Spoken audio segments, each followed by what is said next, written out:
Kanalımıza hoş geldiniz. Ruhun derinliklerine yaptığımız bu yolculukta bize katılın. Çünkü bu yol hepimizin yolu. Bugün Jeff Tolley'in ölüme yakın deneyimiyle birlikteyiz. Jeff yaşadığı travmalar ile baş edemeyince uyuşturucu bağımlısı olur ve sonunda intihar ederek bu hayattan ayrılmaya karar verir, ancak kendisini bedeninin dışında bulur. Bu deneyimde fiziksel bedeni ve ruhsal bedeni dışında başka enerji bedenlere de sahip olduğunu görür ve şifayı nasıl bulacağını öğrenir. Ayrıca bu deneyimde kendisine gelecekteki yaşamı gösterilir. Bu esnada Jeff, dünyanın çok farklı göründüğünü de fark eder ve yakın geleceğimize ilişkin bilgi edinir. Jeff'in deneyimi şöyle başlıyor. Jeff, çocukluk döneminde çok travmatik bir taciz yaşadı. Yaşadıklarıyla başa çıkamadığı için ergenlik ve gençliğini bağımlılıklarla geçirdi. Esrar ve alkol ile başlayan bağımlılığı daha sert uyuşturuculara kadar ilerlemişti. Ne yazık ki küçük kardeşi de kendisi gibi bağımlıydı ve onun en iyi arkadaşıydı. Ancak kardeşi 21 yaşındayken aşırı doz nedeniyle hayatını kaybetti. Bundan sonraki bir yıl boyunca Jeff tamamen vazgeçti ve hayatını en diplerde yaşadı. Sürekli ölümü düşünmeye başladı. Bir yıl sonra artık kararını vermişti. Kendisini bu dünyadan silmek istiyordu. Bütün yaşamını acı çekmek olarak görüyor ve artık yaşamak istemiyordu. Cehennem, intihar eden ve kötü şeyler yapan ruhlara olacaklar ile ilgili duydukları ona korku veriyordu. Çünkü bağımlılıkla dolu hayatında yalan söylemiş, aldatmış ve çalmıştı. Ancak içinde bulunduğu hayatı bir gün daha yaşamak onun için daha dayanılmaz ve korkunçtu. Bilinmezlik, bildiği bu hayattan çok daha anlamlıydı. 17 Temmuz 2010 tarihinde bir şişe narkotik ağrı kesici ve alkolü beraber alarak intihar etti. Ölümü beklemeye başladı. Bir yandan rahatlama, bir yandan da heyecan ve derin bir korku hissediyordu. Yavaş yavaş karanlığın yayıldığını fark etti. Bir süre sonra ambulanstaki vücudunu izlerken buldu kendisini.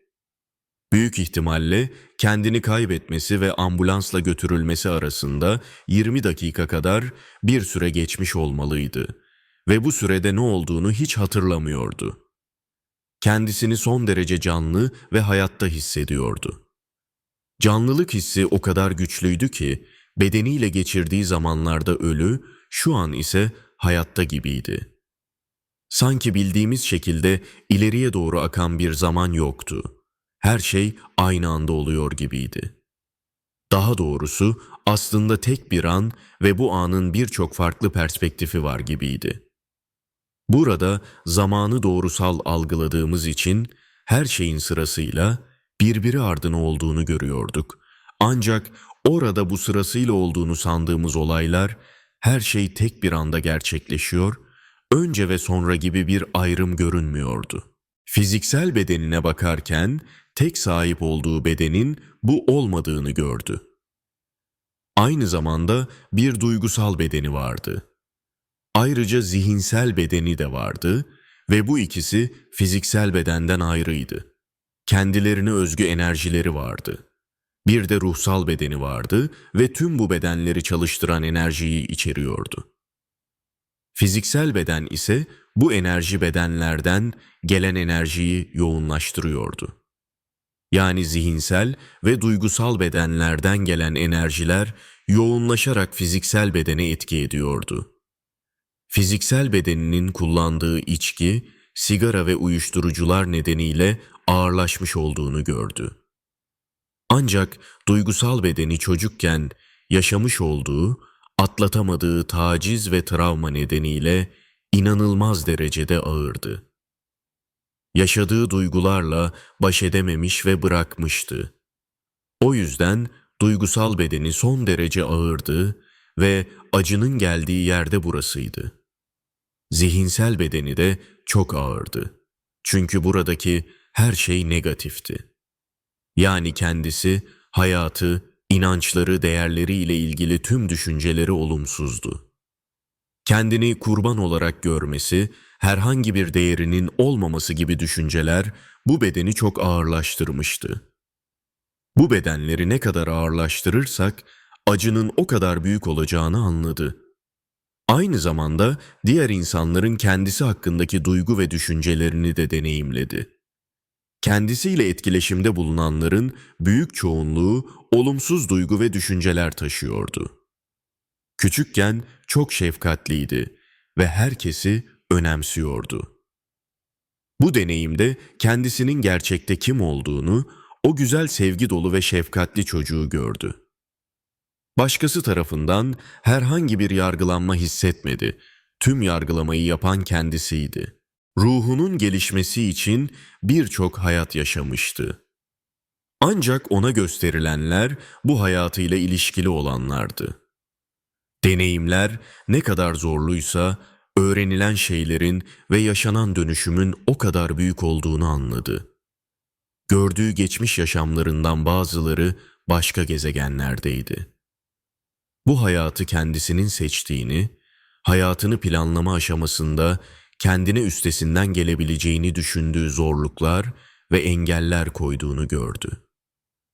Hayatını planlarken üstesinden gelmeyi planladığı bu zorlukları aşamadığında karşısına tekrar tekrar ve daha güçlenerek çıkmıştı. Çünkü sistem böyle işliyordu.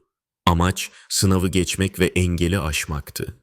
Tanrı'yı tüm yaratımdan ayrı biri gibi hissetmemişti. Tam tersi o tüm yaratımda olandı ve aslında çokluk yoktu. Her şey birdi. Kendimizi birey olarak hissediyorduk. Ancak hiçbir şeyden ayrı değildik ve bu yüzden başkalarına yaşattığımızı yaşayacağımızı anladı. Jeff, buna karma diyebilirsiniz ve hayvanları ve dünyayı da kapsar. Sadece insanları değil.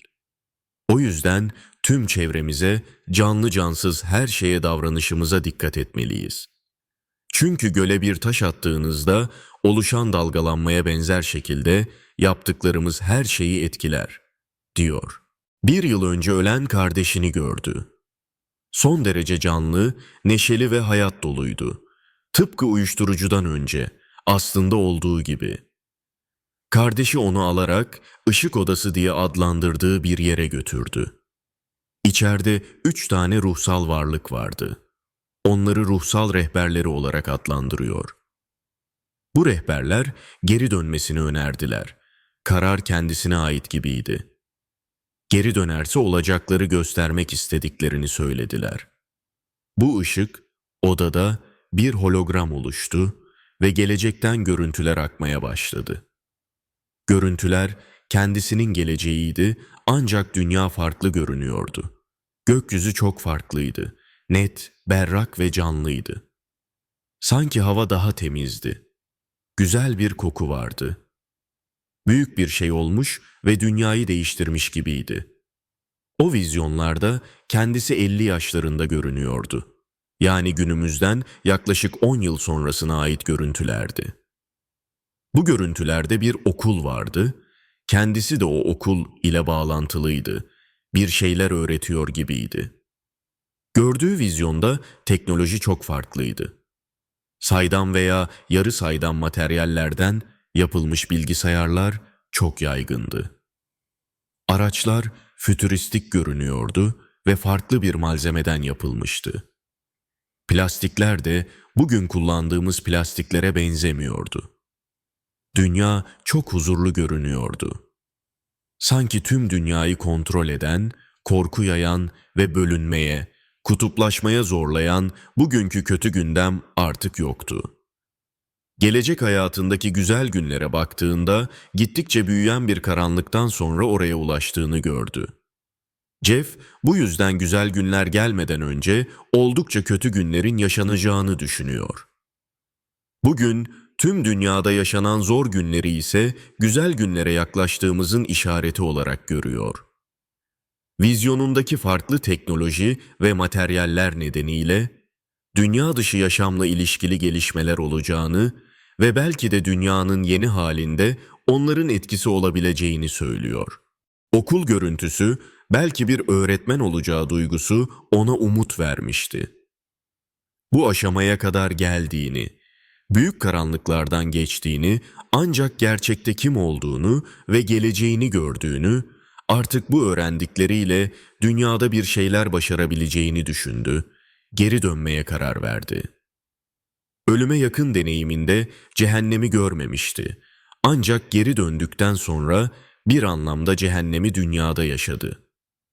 Tüm acılar ve olumsuz duyguları yeniden hissetti. Sanki bir tür karmayı yaşıyor gibiydi. Sokaklarda kaldı, evsizliği yaşadı, bağımlılığıyla savaştı, uyuşturucuyu bıraktı. Ölüme yakın deneyiminde görmüş olduğu o vizyon onu hayata bağladı.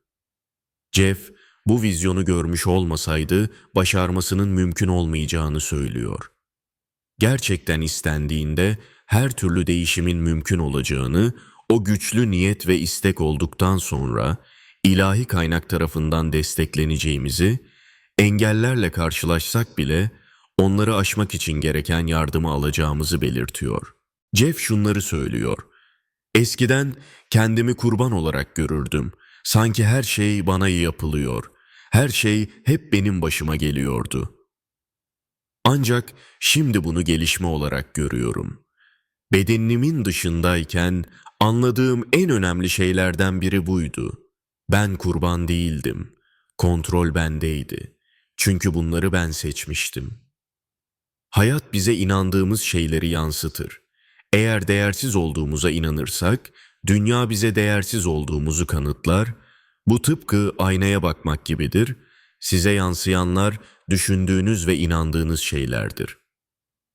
Bu noktada sizin haklı veya haksız olduğunuzun bir önemi yoktur. Bu hayatta bulacaklarınız inandıklarınızdır, düşüncelerinizdir. Hayatınızın bir anlamı olup olmadığı tamamen size bağlıdır. Çünkü ona anlam verecek olan sizsiniz. Sizin yaklaşımınız, sizin düşünce tarzınız, bir amaca göre yaşamak isteyip istememeniz, niyetleriniz ve davranışlarınız. Ben hayatımın anlamı olmasını istedim ve seçtim ve hayat bana bunu geri yansıttı. Birçok insan kendisini kurtaracak bir şeyin veya birinin ortaya çıkmasını bekliyor. Oysa bekleme durumundan çıkıp sorumluluk almamız gerekiyor. Kendimizi değiştirmeye başlamamız yeterli. Bunun için kimseye ihtiyacımız yok. Tüm yaşadıklarımın sorumluluğunu üstlendiğimde benim için her şey değişmeye başladı. Yaşadıklarınızın sorumluluğunu almak, başkaları yüzünden başınıza gelen kötü şeylerin sizin suçunuz olduğunu kabullenmek, suçu üstlenmek veya bunu kimliğinizin bir parçası haline getirmek anlamına gelmiyor. Ne öğrendiğimize odaklanmak ve ruhsal gelişimimizin bir parçası olarak görüp devam etmek anlamına geliyor. Bu şekilde hayat daha rahat akar. Aksi durumda sürekli dirençle karşılaşırız ve hayat bir angarya haline gelir. İşaretlere dikkat etmemiz gerekiyor. Sabrımın olmadığı, çok hızlı ilerlemeye çalıştığım bir dönemde iki topuğumu da kırdım. Yavaşlamam gerektiğini anladım. Daha önce anlayabilseydim, büyük ihtimalle bu başıma gelmeyecekti. Hayatta kalabilmek için bu dünyada bir sürü şeye tutunuyoruz. Oysa ölümü görseydik, bugün tutunduğumuz şeylerin ne kadar anlamsız olduğunu bilir ve bunu yapmazdık.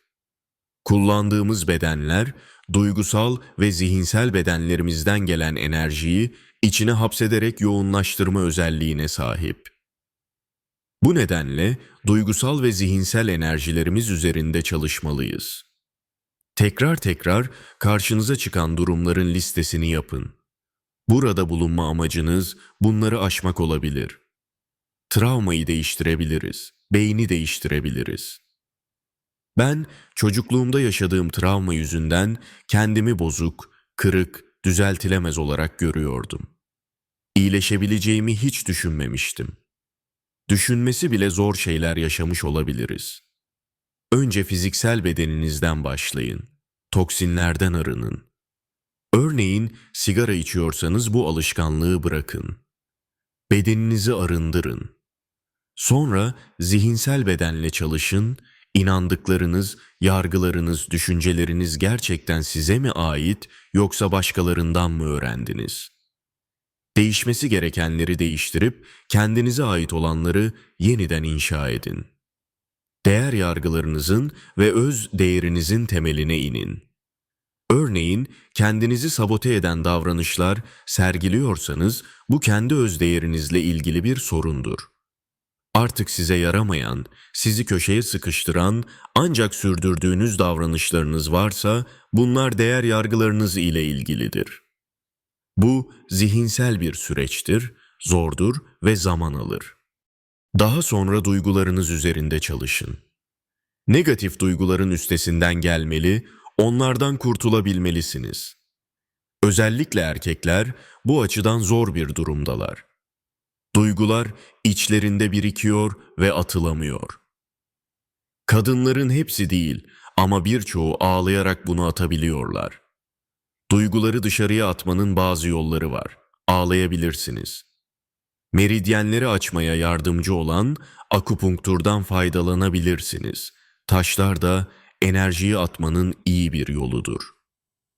Benim içinse en uygun yol ağlamaktı. Tam 3 yıl boyunca aralıksız ağladım diyebilirim.